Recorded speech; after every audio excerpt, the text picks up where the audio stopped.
The new adjustable end cap is 2x2 Industries' solution for our dealers to have the ability to modify the length of our 12-inch and 8-inch border timbers. The adjustable end cap helps create play-site borders that work perfectly with your customer's specific measurements by reducing or extending the length of our border timbers. Our adjustable end cap allows our border timbers to extend up to a 5-foot border timber or reduce all the way down to a 1-foot border timber. It only takes a few minutes to modify your border timber in order to use our new adjustable end cap. Here's how to use our adjustable end cap to extend a border timber. Once you have completed your play site border and have come to the moment to enclose the site border with the last 2 border timbers, simply slide on the adjustable end cap onto one of the borders. Align the border spike holes together, insert your spike, and hammer it in. As long as your gap is 12 inches or less, the extension will work perfectly. The spike itself will work with the sleeve to keep everything strong and in the correct position. In order to reduce the size of the border timber, there are a few extra steps needed to modify the border timber down to the specific size needed for your play site. First, find your tools needed to modify the border timber. You will need a measuring tape, sledgehammer, marker, and either a reciprocal saw or hand saw to cut. For this video, we are modifying a border timber to 2 feet. If you feel confident to eyeball the cut, overlap the last 2 border timbers with one another.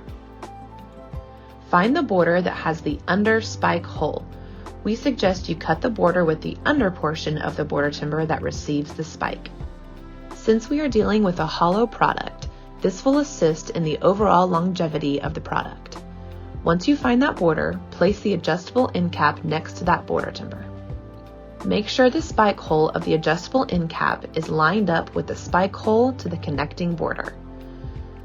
Next, mark where the cut needs to be so that the freshly cut edge of the border extends all the way into the adjustable end cap.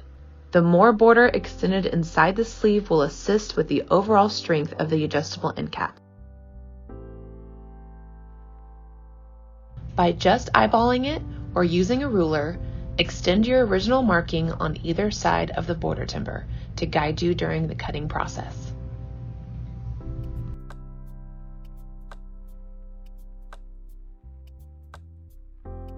Grab your saw and start cutting.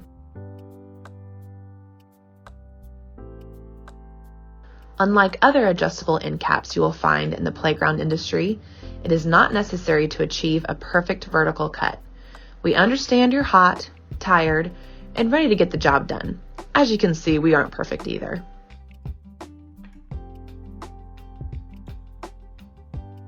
Once you have made the cut, slide on the adjustable end cap onto the modified border. Align the border spike holes together, insert your spike, and hammer it in. If you are more comfortable with using a tape measure and marking your cut locations, please refer to our convenient border modifying chart that comes with every adjustable end cap order. You can also find it by scanning this QR code here. This chart shows you how to measure and where to precisely cut the border timber and adjustable end cap to achieve the border size you want. Thanks for watching. If you have any questions about our adjustable end cap, please contact us and we'll be happy to help through the installation process.